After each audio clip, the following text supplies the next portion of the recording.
Alvin Kamara is back from his suspension. He's talking his return. He's talking about the matchup against the Tampa Bay Buccaneers. God, it feels good. I mean, Kamara is, now that Derek Carr is hurt, he's not the full missing piece. But if you take away the Derek Carr injury, Alvin Kamara is the missing piece. Alvin Kamara is the last thing until we see the Saints at full strength, besides Derek Carr's injury.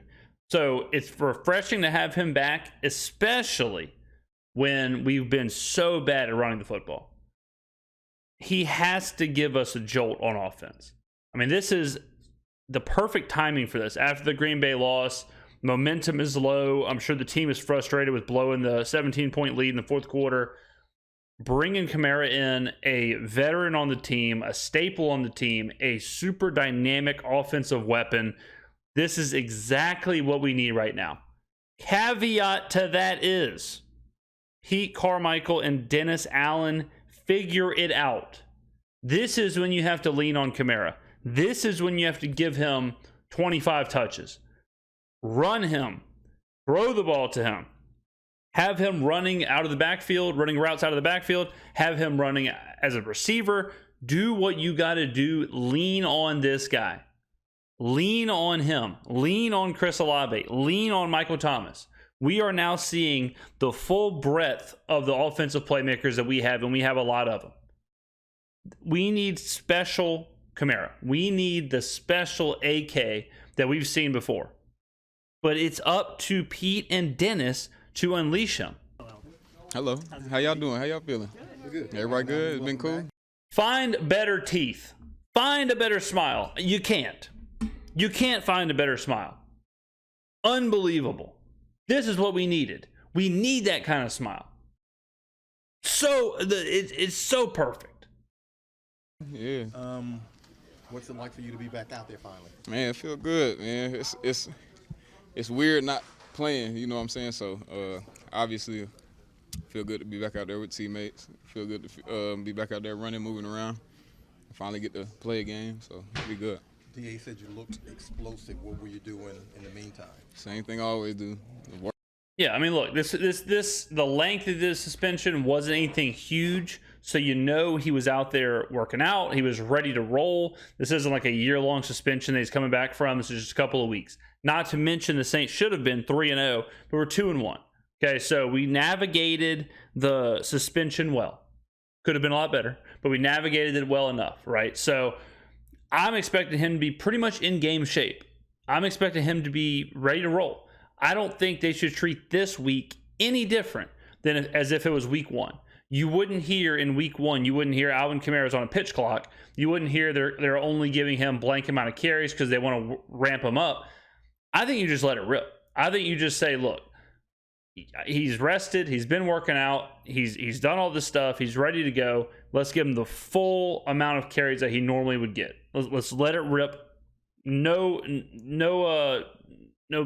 hand holding or anything like that. Just boom, 25 carries, whatever you got to do. Peek behind the curtain here, a little editor's note. So I thought this little white, like blurry white streak right here, I thought that was the lights messing up in here. And I thought the camera was going out of focus and it was screwing up the background. I have been sitting here for 10 minutes messing with different kind of settings, messing with whatever to make it change. Couldn't change it at all. Turns out it's actually on the actual video. So it must be someone's microphone or something. So sometimes in life you get got. I got. Work. Went back down to Miami. Kind of got with my trainers. Like, kind of treated it like a abbreviated, less taxing off season. Kind of, you know what I'm saying? So just kind of kept my same routine. Try not to overdo it. You know, being anxious, wanting to play. So it went well. You feel good. Frustrating watching the offense struggle while you weren't out there. Yeah, you know, it's difficult question. That's a hard question. So it's a good question. It's definitely a good question, but it's a hard question for Alvin because now he's got to say basically like he has to acknowledge the offense has struggled without putting anyone down. But so I'm interested to see how he navigates this. It's frustrating out there or not, because you know, with the weapons we have, you feel like the potential we got. And, sometimes when you see it not come to fruition, it's annoying. But it's a lot of things. It's player error. Everybody wants to blame coaches, but it's some things we got to execute better. Some things we got to pull out. So it'll be good. We'll be all right. Get on track. I think that's good insight, though. He answered it honestly, which I think is good, and especially good for us fans to know what they're thinking. But the players are aggravated. The players are frustrated, like you said. They know this isn't good. They know, and we talked about it on videos this week. But I actually think at this point, it's kind of underrated with how bad the offense has been, with how bad everything has been.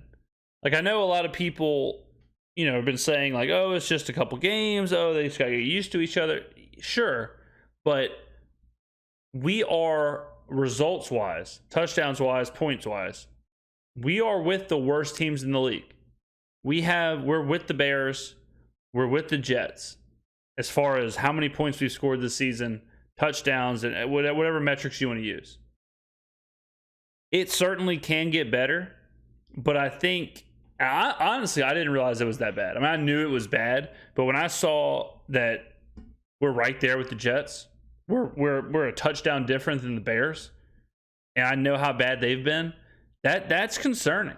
Because there's a difference between being inefficient or need to fix some things and then being like historically bad. And I would say the Jets and the Bears are kind of like historically bad teams. I mean, it's hard to get worse than how the Bears and the Jets have been to start the season. And the fact that we have the talent that we have and the schedule we have, and we're doing the same thing they're doing, that is concerning. So, yeah, I assume the players certainly feel that and know that. What was game days like for you? Game days. Man, weird. I don't watch a lot of football, but when I'm not playing, like, I gotta watch my team, obviously, because it's like I'm almost like torn, because I'm like, man, I don't want to watch, but then it's like I got to, because it's that's my team, you know what I'm saying? So it was definitely weird, but especially last week, it was cool. The first 2 weeks, I was like, win, and then we dropped one, but we just gotta get back on track. So I'm happy. That's something else that a lot of people say. A lot of athletes say that they don't watch the games. Like they're not really fans of the sport. They're not casual fans of the sport. Man, I'm trying to think what basketball player it was, but they said that last season.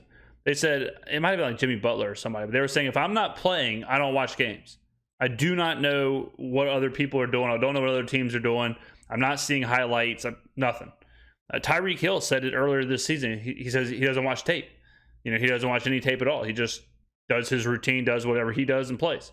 I think fans assume professional football players watch a ton of football, or basketball players, or baseball players, or whatever. And I think you'd be shocked at how inverse it is. How many professionals just do their job. They play their position. They do their job, and that's it. They're not watching Sunday Night Football, Monday Night Football.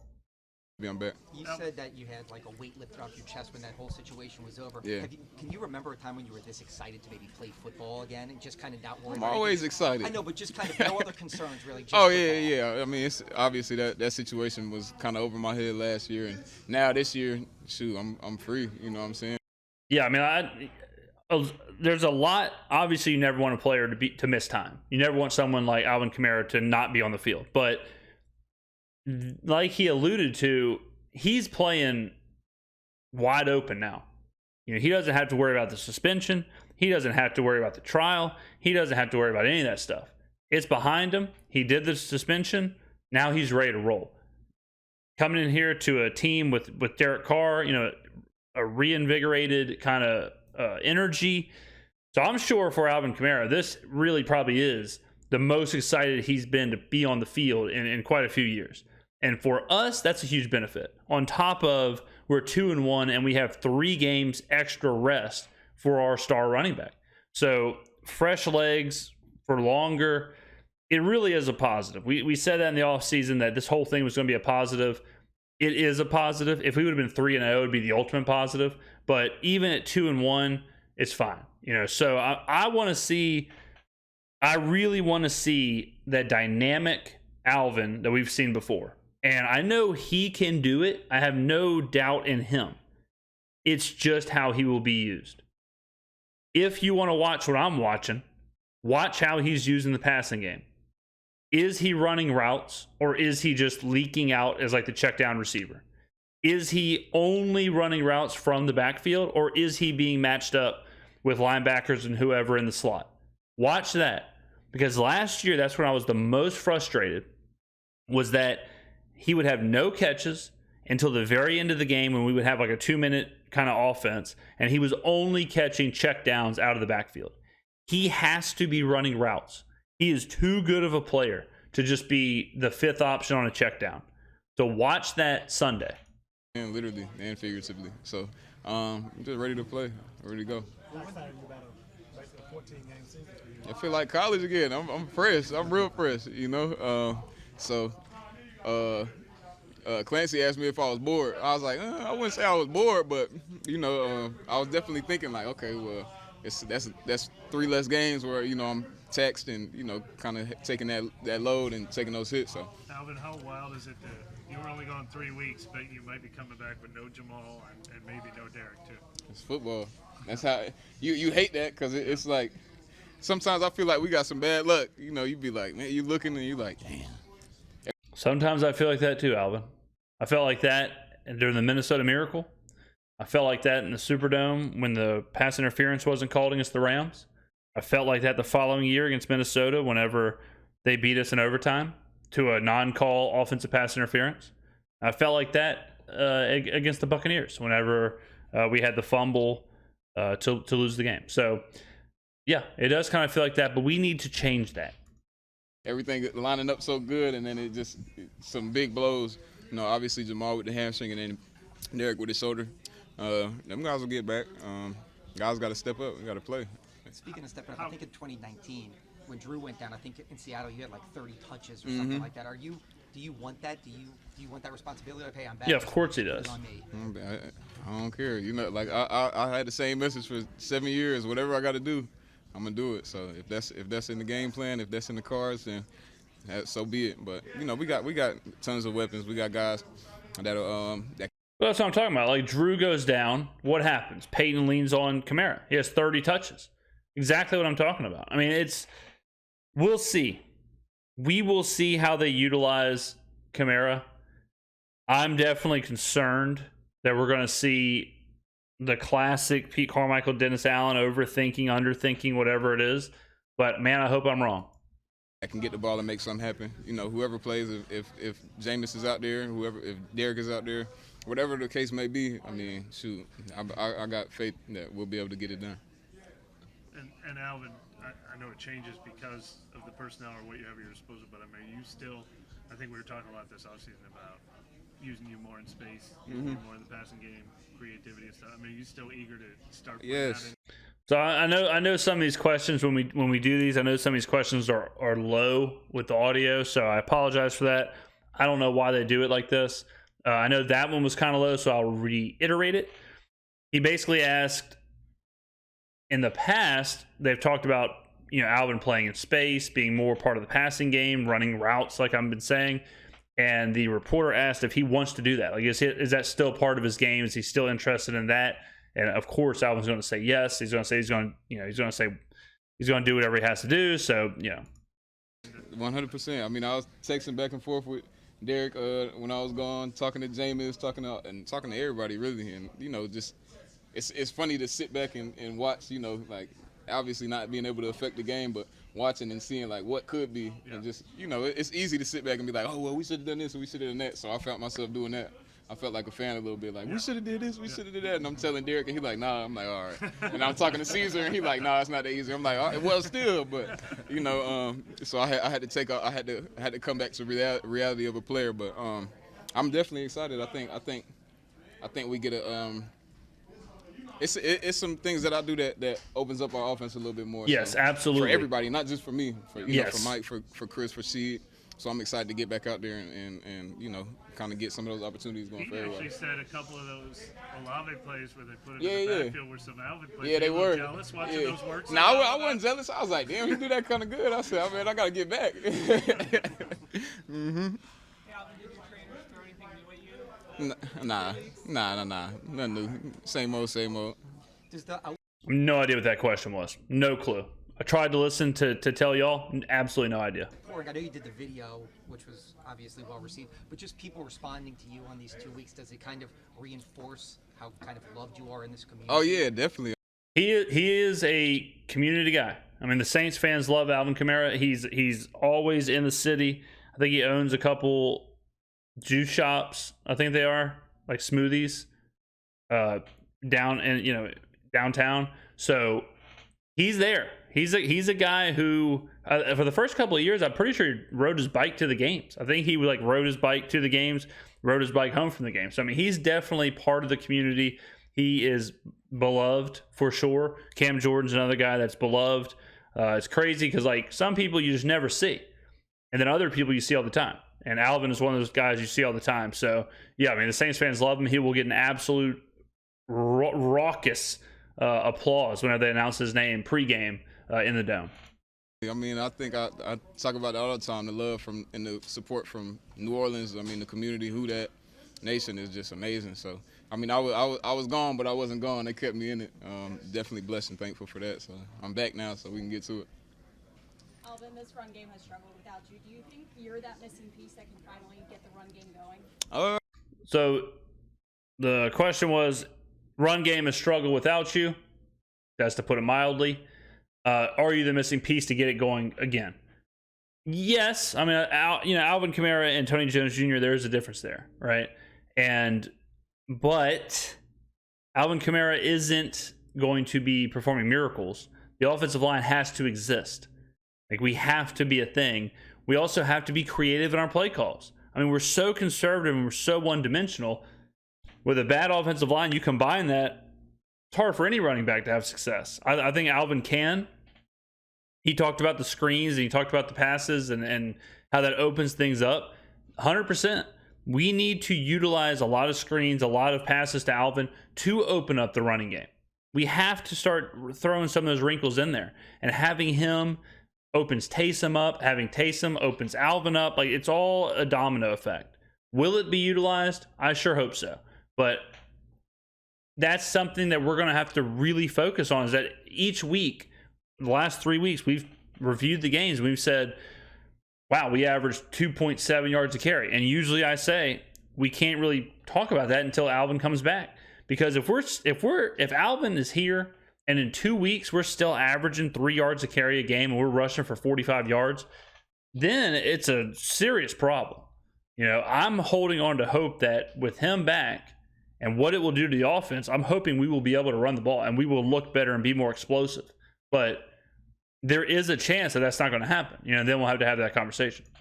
I definitely think I have something to offer, but like I said, some of it, people are watching and they're like, well, coaches need to call certain plays, and then, I mean, I watched the game as a player, and then I was trying to watch as a fan, but that didn't work too well. But so up front, we gotta handle the business, and those guys take responsibility. They know what they got to do, run game wise, protecting DC, protecting our quarterbacks wise. So it's a couple things we got to get on track, but I'm definitely excited to get out there and kind of do what I've been good at doing the past couple of years, and that's running the ball. And we kind of saw the crowd impact the game last week, and we know how this crowd responds to you. How much are you looking forward to getting out there and having them do what they do? I'm happy. Y'all will see when we get out there. I'm excited. Definitely excited.